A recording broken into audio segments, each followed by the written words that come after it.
व्यवस्था विवरण अध्याय 7। व्यवस्था विवरण अध्याय 7। फिर जब तेरा परमेश्वर यहोवा तुझे उस देश में जिसके अधिकारी होने को तू जाने पर है पहुंचाएगा और तेरे सामने से हित्ती, गिर्गाशी, एमोरी, कनानी, परिज्जी, हिब्बी और यबूसी नाम बहुत सी जातियों को अर्थात तुमसे बड़ी और सामर्थी 7 जातियों को निकाल दे और तेरा परमेश्वर यहोवा उन्हें तेरे द्वारा हरा दे और तू उन पर जय प्राप्त कर ले, तब उन्हें पूरी रीति से नष्ट कर डालना। उनसे न वाचा बांधना और न उन पर दया करना और न उनसे ब्याह शादी करना, न तो अपनी बेटी उनके बेटे को ब्याह देना और न उनकी बेटी को अपने बेटे के लिए ब्याह लेना, क्योंकि वे तेरे बेटे को मेरे पीछे चलने से बहकाएगी और दूसरे देवताओं की उपासना करवाएगी और इस कारण यहोवा का कोप तुझ पर भड़क उठेगा और वह तुझको शीघ्र सत्यानाश कर डालेगा। उन लोगों से ऐसा बर्ताव करना कि उनकी वेदियों को ढा देना, उनकी लाठों को तोड़ डालना, उनकी अशेरा नाम मूर्तियों को काट काट कर गिरा देना और उनकी खुदी हुई मूर्तियों को आग में जला देना, क्योंकि तू अपने परमेश्वर यहोवा की पवित्र प्रजा है। यहोवा ने पृथ्वी भर के देशों के लोगों में से तुझको चुन लिया है। इसका कारण यह नहीं था कि तुम गिनती में और सब देश के लोगों से अधिक थे, किंतु तुम तो सब देशों के लोगों से गिनती में थोड़े थे। यहोवा ने जो तुमको बलवंत हाथ के द्वारा दासत्व के घर में से और मिस्र के राजा फिरौन के हाथ से छुड़ाकर निकाल लिया, इसका यही कारण है कि वह तुमसे प्रेम रखता है और उस शपथ को भी पूरी करना चाहता है जो उसने तुम्हारे पूर्वजों से खाई थी। इसलिए जान रख कि तेरा परमेश्वर यहोवा ही परमेश्वर है, वह विश्वास योग्य परमेश्वर है और जो उससे प्रेम रखते और उसकी आज्ञाएं मानते हैं उनके साथ वह 1000 पीढ़ी तक अपनी वाचा पालता है और उन पर करुणा करता रहता है, और जो उससे बैर रखते हैं वह उनके देखते उनसे बदला लेकर नष्ट कर डालता है। अपने बैरी के विषय वह विलंब न करेगा, उसके देखते ही देखते उससे बदला लेगा। इसलिए अब आज्ञाओं, विधियों और नियमों को जो मैं आज तुझे चिताता हूँ मानने में चौकसी करना, और तुम जो इन नियमों को सुनकर मानोगे और इन पर चलोगे तो तेरा परमेश्वर यहोवा भी उस करुणामय वाचा को पालेगा जिसे उसने तेरे पूर्वजों से शपथ खाकर बांधी थी, और वह तुझसे प्रेम रखेगा और तुझे आशीष देगा और गिनती में बढ़ाएगा। और जो देश उसने तेरे पूर्वजों से शपथ खाकर तुझे देने को कहा है उसमें वह तेरी संतान पर और अन्न, नए दाख मधु और टट्टे के तेल आदि भूमि की उपज पर आशीष दिया करेगा और तेरी गाय, बैल और भेड़ बकरियों की बढ़ती करेगा। तू सब देशों के लोगों से अधिक धन्य होगा।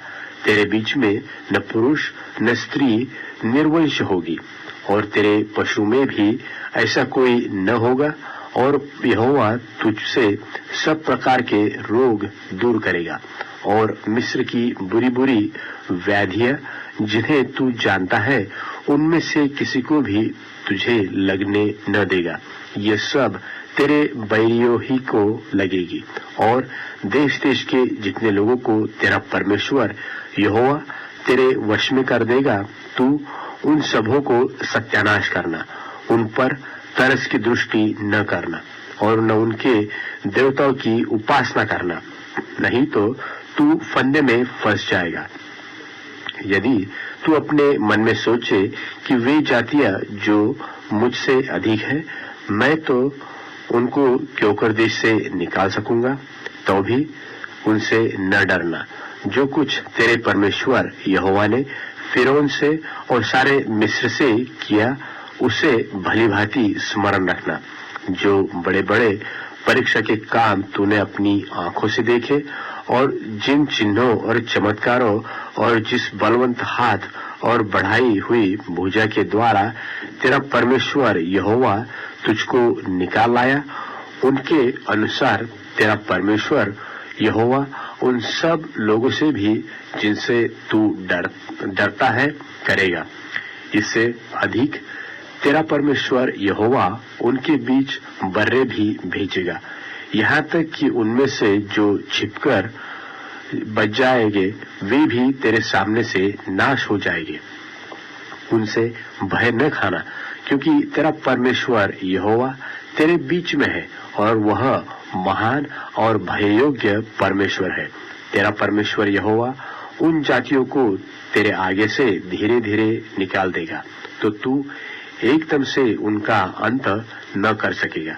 नहीं तो बैरेल बनेले पशु बढ़कर तेरी हानि करेंगे, तो भी तेरा परमेश्वर यहोवा उनको तुझसे हरवा देगा, और जब तक वे सत्यानाश न हो जाए तब तक उनको अति व्याकुल करता रहेगा, और वह उनके राजाओं को तेरे हाथ में करेगा, और तू उनका भी नाम धरती पर से मिटा डालेगा।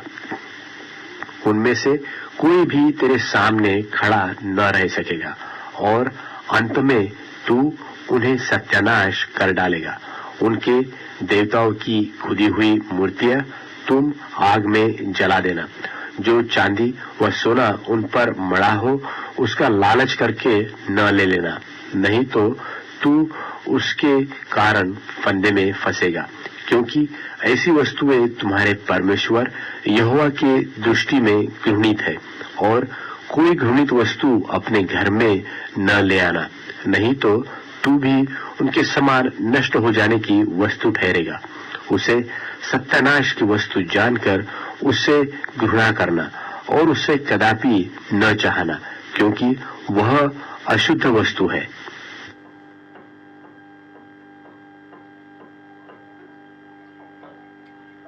व्यवस्था विवरण अध्याय 8।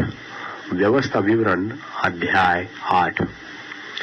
जो आज्ञा मैं आज तुझे सुनाता हूँ, उन सबों पर चलने की चौकसी करना, इसलिए कि तू जीवित रहो और बढ़ते रहो, और जिस देश के विषय में यहोवा ने तुम्हारे पूर्वजों से शपथ खाई है, उसमें जाकर उसके अधिकारी हो जाओ। और स्मरण रख कि तेरा परमेश्वर यहोवा उन 40 वर्षों में तुझे सारे जंगल के मार्ग में से इसलिए ले आया है कि वह तुझे नम्र बनाए और तेरी परीक्षा करके वह जान ले कि तेरे मन में क्या क्या है, और कि तू उसकी आज्ञाओं का पालन करेगा वा नहीं। उसने तुझको नम्र बनाया और भूखा भी होने दिया। फिर वह मन्ना जिसे न तू और न तेरे पुरखा ही जानते थे, वही तुझको खिलाया, इसलिए कि वह तुझको सिखाए कि मनुष्य केवल रोटी ही से नहीं जीवित रहता, परंतु जो वचन यहोवा के मुख से निकलते हैं उन्हीं से वह जीवित रहता है। इन 40 वर्षों में तेरे वस्त्र पुराने न हुए और तेरे तन से भी नहीं गिरे और न तेरे पांव फूले। फिर अपने मन में यह तो विचार कर कि जैसा कोई अपने बेटे को ताड़ना देता है, वैसे ही तेरा परमेश्वर यहोवा तुझको ताड़ना देता है। इसलिए अपने परमेश्वर यहोवा की आज्ञाओं का पालन करते हुए उसके मार्गों पर चलना और उसका भय मानते रहना, क्योंकि तेरा परमेश्वर यहोवा तुझे एक उत्तम देश में लिए जा रहा है, जो जल की नदियों का और तराइयों और पहाड़ों से निकले हुए गहरे गहरे सोतों का देश है। फिर वह गेहूं, जौ, दाखलताओं, अंजीरों और अनारों का देश है और तेल वाली जलपाई और मधु का भी देश है। उस देश में अन्न की महंगी न होगी और न उसमें तुझे किसी पदार्थ की घटी होगी। वहां के पत्थर लोहे के हैं और वहां के पहाड़ों में से तू तांबा खोद कर निकाल सकेगा और तू पेट भर खाएगा और उस देश के कारण जो तेरा परमेश्वर यहोवा तुझे देगा उसका धन्य मानेगा। इसलिए सावधान रहना, कहीं ऐसा न हो कि अपने परमेश्वर यहोवा को भूलकर उसकी जो आज्ञा, नियम और विधि मैं आज तुझे सुनाता हूँ उनका मानना छोड़ दे। ऐसा न हो कि जब तू खाकर तृप्त हो और अच्छे अच्छे घर बनाकर उनमें रहने लगे और तेरी गाय, बैलों और भेड़ बकरियों की बढ़ती हो और तेरा सोना चांदी और तेरा सब प्रकार का धन बढ़ जाए, तब तेरे मन में अहंकार समा जाए और तू अपने परमेश्वर यहोवा को भूल जाए, जो तुझको दासत्व के घर अर्थात मिस्र देश से निकाल लाया है और उस बड़े और भयानक जंगल में से ले आया है, जहाँ तेज विष वाले सर्प और बिच्छू है, और जल रहित सूखे देश में से उसने तेरे लिए चकमक की चट्टान से जल निकाला और तुझे जंगल में मन्ना खिलाया, जिसे तुम्हारे पुरखा जानते भी न थे, इसलिए कि वह तुझे नम्र बनाए और तेरी परीक्षा करके अंत में तेरा भला ही करे। और कहीं ऐसा न हो कि तू सोचने लगे कि यह संपत्ति मेरे ही सामर्थ्य और मेरे ही भुजबल से मुझे प्राप्त हुई, परंतु तू अपने परमेश्वर यहोवा को स्मरण रखना, क्योंकि वही है जो तुझे संपत्ति प्राप्त करने का सामर्थ्य इसलिए देता है कि जो वाचा उसने तेरे पूर्वजों से शपथ खाकर बांधी थी उसको पूरा करे। वैसा आज प्रकट है, यदि तू अपने परमेश्वर यहोवा को भूलकर दूसरे देवताओं के पीछे हो लेगा और उनकी उपासना और उनको दंडवत करेगा, तो मैं आज तुझको चिता देता हूँ कि तू निसंदेह नष्ट हो जाएगा। जिन जातियों को यहोवा तुम्हारे सामने से नष्ट करने पर है, उन्हीं की नाई तुम भी अपने परमेश्वर यहोवा का वचन न मानने के कारण नष्ट हो जाओगे।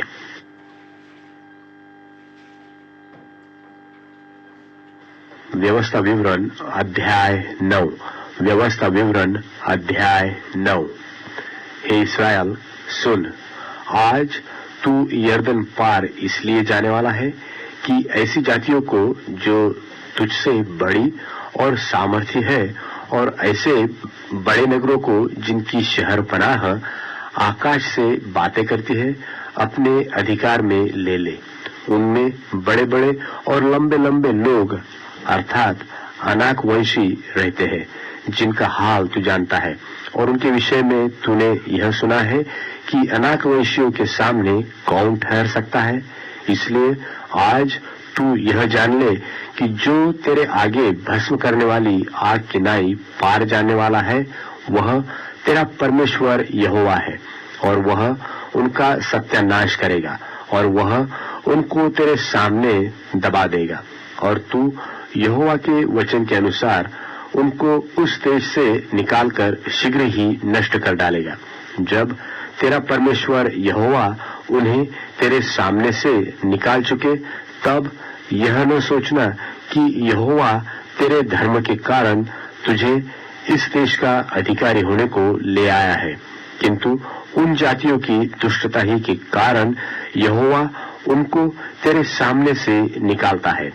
तू जो उनके देश का अधिकारी होने के लिए जा रहा है, इसका कारण तेरा धर्म व तेरा मन की सीधाई नहीं। तेरा परमेश्वर यहोवा जो उन जातियों को तेरे सामने से निकालता है, उसका कारण उनकी दुष्टता है, और यह भी कि जो वचन उसने इब्राहिम, इसहाक और याकूब तेरे पूर्वजों को शपथ खाकर दिया था, उनको वह पूरा करना चाहता है। इसलिए यह जान ले कि तेरा परमेश्वर यहोवा जो तुझे वह अच्छा देश देता है कि तू उसका अधिकारी हो, उसे वह तेरे धर्म के कारण नहीं दे रहा है, क्योंकि तू तो एक हठीली जाति है। इस बात का स्मरण रख और कभी भी न भूलना कि जंगल में तूने किस किस रीति से अपने परमेश्वर यहोवा को क्रोधित किया, और जिस दिन से तू मिस्र देश से निकला है, जब तक तुम इस स्थान पर न पहुंचे, तब तक तुम यहोवा से बलवा ही बलवा करते आए हो। फिर होरेब के पास भी तुमने यहोवा को क्रोधित किया, और वह क्रोधित होकर तुम्हें नष्ट करना चाहता था। जब मैं उस वाचा के पत्थर की पटियाओं को जो यहोवा ने तुमसे बांधी थी लेने के लिए पर्वत के ऊपर चढ़ गया, तब 40 दिन और 40 रात पर्वत ही के ऊपर रहा, और मैंने न रोटी तो खाई न पानी पिया। और यहोवा ने मुझे अपने ही हाथ की लिखी हुई पत्थरों की 2 पटियों को सौंप दिया, और वे ही वचन जिन्हें यहोवा ने पर्वत के ऊपर आग के मध्य में से सभा के दिन तुमसे कहे थे, वे सब उस पर लिख दिए। और 40 दिन और 40 रात के बीत जाने पर यहोवा ने पत्थर की वे 2 वाचा की पटियां मुझे दे दी। और यहोवा ने मुझसे कहा, उठ, यहाँ से झटपट नीचे जा, क्योंकि तेरी प्रजा के लोग जिनको तू मिस्र से निकालकर ले आया है, वे बिगड़ गए हैं।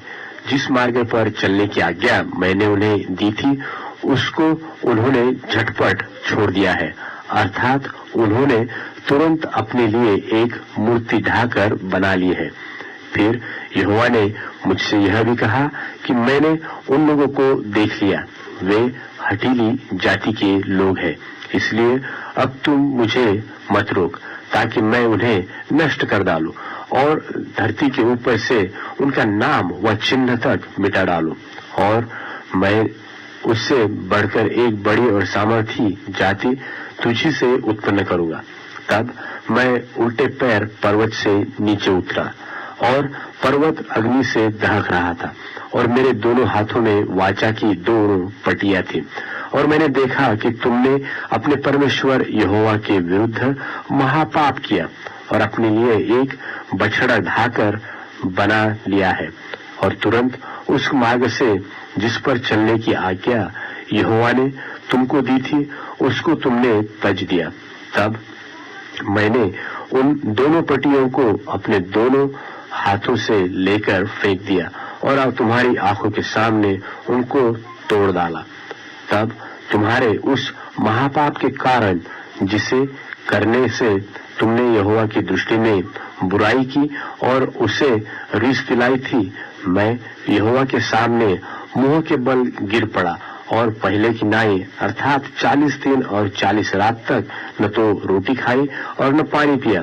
मैं तो यहोवा के उस कोप और जलजलाहट से डर रहा था, क्योंकि वह तुमसे अप्रसन्न होकर तुम्हें सत्यानाश करने को था। परंतु यहोवा ने उस बार भी मेरी सुन ली, और यहोवा हारून से इतना कोपित हुआ कि उसे भी सत्यानाश करना चाहा।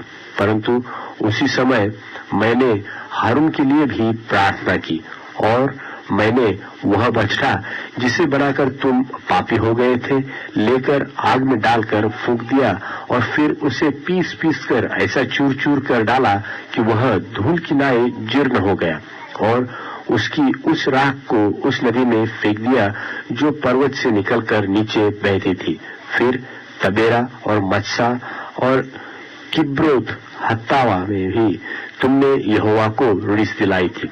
फिर जब यहोवा ने तुमको कादेश बरने से यह कहकर भेजा कि जाकर उस देश के जिसे मैंने तुम्हें दिया है अधिकारी हो जाओ, तब भी तुमने अपने परमेश्वर यहोवा की आज्ञा के विरुद्ध बलवा किया, और न तो उसका विश्वास किया और न उसकी बात ही मानी।